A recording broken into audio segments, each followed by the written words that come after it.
de côté. Si vous mangez tout, je vous assure, je vais rien faire. Vous me laissez un peu. Allez, je vais inviter une personne qui m'a perturbé. Je n'ai pas prévu de le faire intervenir, mais là, pour moi, c'est important. Je vais vous raconter l'histoire et après, vous allez vraiment déchaîner vos mains. D'accord? Voilà ce qui s'est passé. Quand j'étais petit, j'avais 13 ans, 13-14 ans, 1993, j'adorais les boys bands. What's Apart, To Be Free, G-Squad. Je vous assure, j'étais devant la télévision. De toute façon, regardez, 35 ans plus tard, par exemple, les To Be Free. To Be Free, To Be Free, tu vois, ça reste. Et j'étais là, G-Squad. J'étais comme ça dans la télévision, j'étais au taquet. Ils me faisaient rêver, ces gens. C'était mon idole, tu vois, les G-Squad, c'était mes idoles. Et rappelez-vous, je suis en voiture. Ça y est, lumineuse, ça va, la forme, tranquille, et je fais des audios. Mais moi, je m'amuse, je m'éclate. J'ai pas un but précis, je m'amuse. Et avant-hier, on fait la soirée voyage astral. Et il y a un garçon qui arrive, un beau gosse, musclé et tout. Mais moi, je le reconnais pas, parce que ça fait quand même des années. Et un petit qui arrive, il me dit, c'est un chanteur. Je dis, comment ça, c'est un chanteur? C'est un chanteur, lui.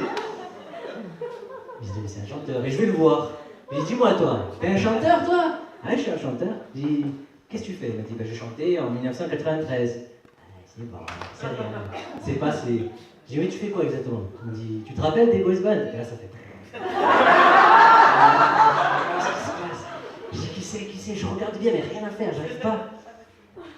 Et après, il me dit, Chris? Je dis, squad. Allez, aidez-moi à accueillir Chris!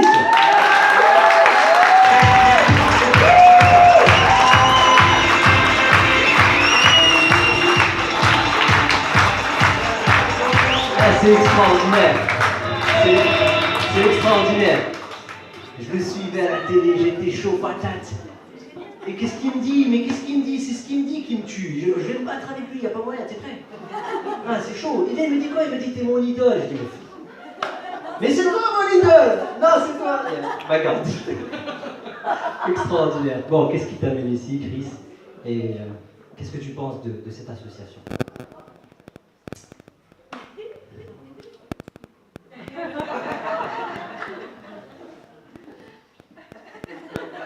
Eh oui, je vous ai pas vu tout à l'heure, je suis arrivé, j'étais en retard, je suis venu comme ça.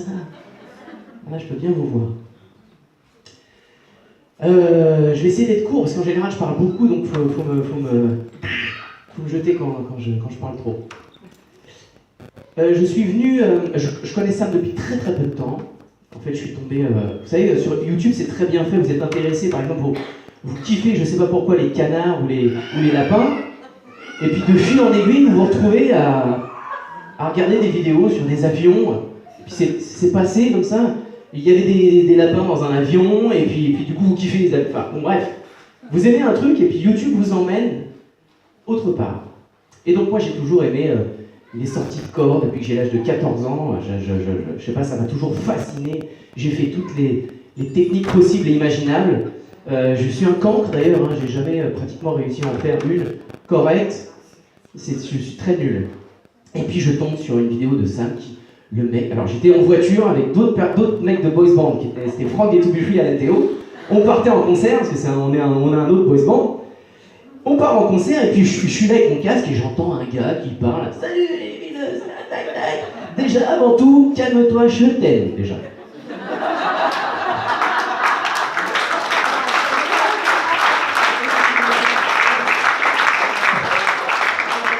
Donc je me dis, déjà j'aime bien ça, tu vois. Le mec était en train de boire un café, moi aussi, tu vois. Donc déjà on était potes, on savait pas. Il me dit je t'aime, bon je fais ok, c'est cool. J'écoute et là le mec me dit bon alors, sortie astrale, je suis sorti de mon corps, bim, je suis allé dans l'espace, c'était mortel, j'ai volé comme... Et là il me sort tout le truc, toute la totale, tout ce que je kiffe. Les sorties astrales, Vegeta, Dragon Ball, truc. J'ai toute la connexion chez moi. Le mec me fait une compile de tout ce que je kiffe en 3 minutes. J'étais mort de rire. J'arrivais plus à m'arrêter, les autres ils me regardaient comme ça. Qu'est-ce qu'il a celui-là? Bon bref. La seule option possible, c'était de me dire qui est ce mec? Parce qu'on ne voit pas sa tête. Et oui. Qui s'est posé la question? D'ailleurs, quand je l'ai vu, je me dis, putain, c'est un beau gosse. Il aurait pu faire partie d'un boys band. On sait jamais, hein, on sait jamais. Bref, je regarde, qu'est-ce que c'est que ça? Active Lumineuse, il y a une autre chaîne. Je fonce sur l'autre chaîne. Rendez-vous Paris. Oh putain. Je vais sur le site, je réserve direct, et j'arrive avant-hier, et on a parlé de sortie astrale. Oh, c'était mortel. C'était carrément mortel. Et donc, j'ai rencontré des gens fabuleux. Voilà, j'en vois quelques-uns. C'est incroyable. Et alors, j'avoue, au tout départ, c'est un peu flippant. Non, c'est un peu flippant, pourquoi? Parce que, je sais pas si vous avez remarqué, mais dans la vie, la plupart du temps, on est en mode protection. Tu vois, parce que les gens sont tous agressifs. En fait, dès qu'ils reviennent dans leur milieu naturel de chez eux et tout ça, ah, ça redevient des petits nounours, je t'aime et tout. Mais dès que tu sors, tout le monde devient, qu'est-ce qu'il y a? Qu'est-ce qu'il faut, toi? Et on se met tous des barrières, mais c'est un peu normal. C'est un truc de protection. Sauf que là, t'arrives en mode protection. Et là, personne n'en a.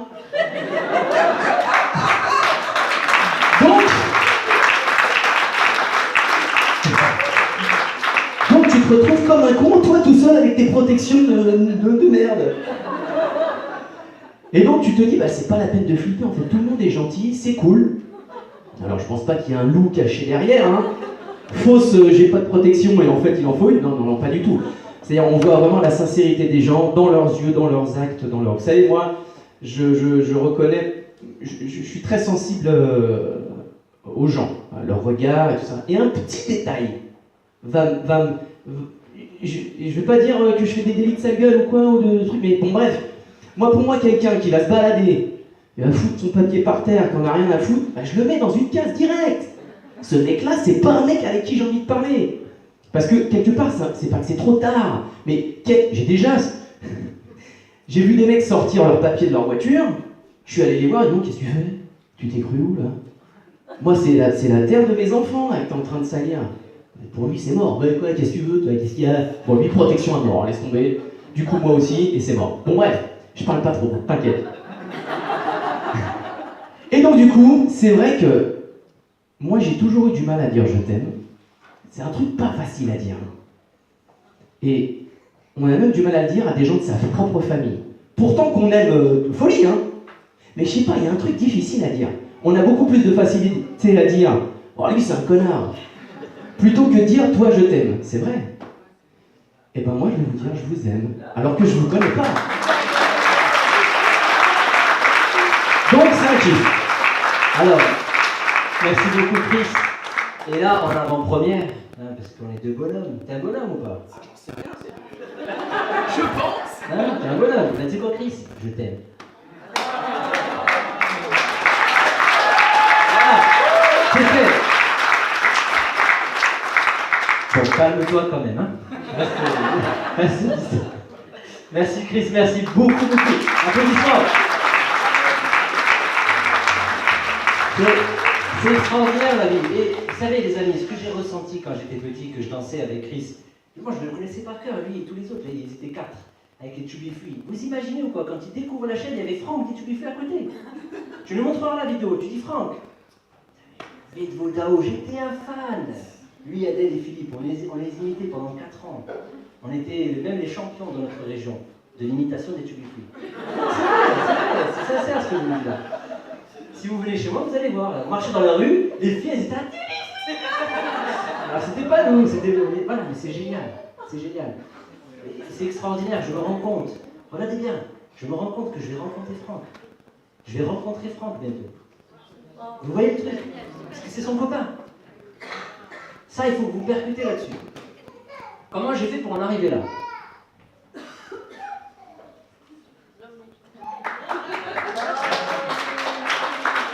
Pour en arriver là, vous savez c'était quoi l'intention? Je vais enregistrer pour aider une personne, juste une, quelque part sur cette planète, qu'elle comprenne un peu ce que moi j'ai compris. Rien à mon niveau. Je me mets plus en colère quand ma femme me dit « Mais non, c'est de la merde !» J'arrive à me calmer, je vais expliquer ça. Je suis plus tout azimut à chercher partout parce que j'ai trouvé que le centre il est là. Je vais l'expliquer, juste l'expliquer. Je vais pas forcer quelqu'un, je vais juste dire écoute, j'ai compris que ça serait bien que tu sois calme, ça serait bien que tu sois douillette, ça serait bien que tu ailles dans la nature, ça serait bien que tu dormes. Et petit à petit, ça a pris jusqu'à arriver à rencontrer des gens comme ça. C'est extraordinaire. Et vous allez vous aussi le vivre. C'est ça qu'il faut comprendre. Vous pouvez le vivre. Et c'est rien, on va dire. Hein. On va dire que c'est rien. Mais vous allez faire du bien autour de vous. Et est-ce que c'est pas ça le plus important? Franchement. Quand on voit ce qui se passe.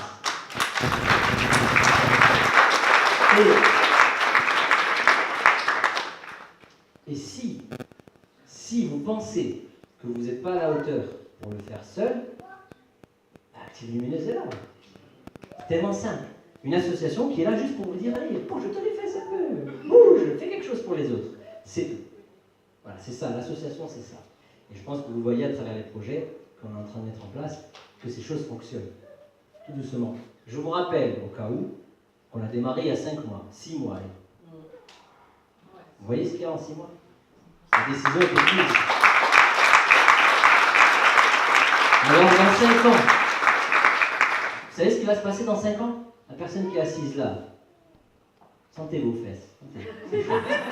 La personne qui est assise là, dans 5 ans, si elle fait exactement ce qu'on a fait là, qu'elle s'intéresse aux gens, qu'elle pose des actions, qu'elle tamponne, qu'elle avance, dans 5 ans, elle peut reproduire beaucoup plus que ce qu'on a fait nous. Beaucoup plus. Mais il faut garder cette intention en tête. C'est vrai, il a raison, Chris, c'est vrai. C'est vrai qu'on marche dans la rue et ça bloque à chaque fois. C'est vrai, tu passes dans la rue, tu regardes quelqu'un qui ne te regarde même pas dans les yeux. Il est dans son monde. Mais c'est une lumineuse aussi. C'est juste qu'il est... Moi, je suis dans mon monde, moi, si vous me voyez dans la rue. Barbichette, la casquette. Je veux dire, moi, je me cache. Parce que c'est comme ça, c'est le système. Et de temps en temps, je sors la tête, je regarde un peu ce qui se passe. Mais moi aussi, je suis dans mon monde. Moi aussi, je me protège. Et petit à petit, j'ai appris à m'ouvrir. Donc, il faut observer son entourage, voir ce qui se passe pour tendre la main. Et si vous le faites, vous allez voir, c'est merveilleux ce qui se passe. C'est merveilleux ce qui vous attend. Alors, on va inviter une autre personne. Cet homme, puisque c'est un homme, magnifique, lumineuse, c'est un sportif.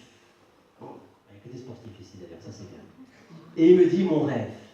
Il arrive, il a un projet. Il me dit mon rêve, c'est de monter un centre sportif. Une salle, quelque chose, mais je veux innover. Et je dis, mais attends, nous, on est en train de faire ça, mais d'une certaine façon.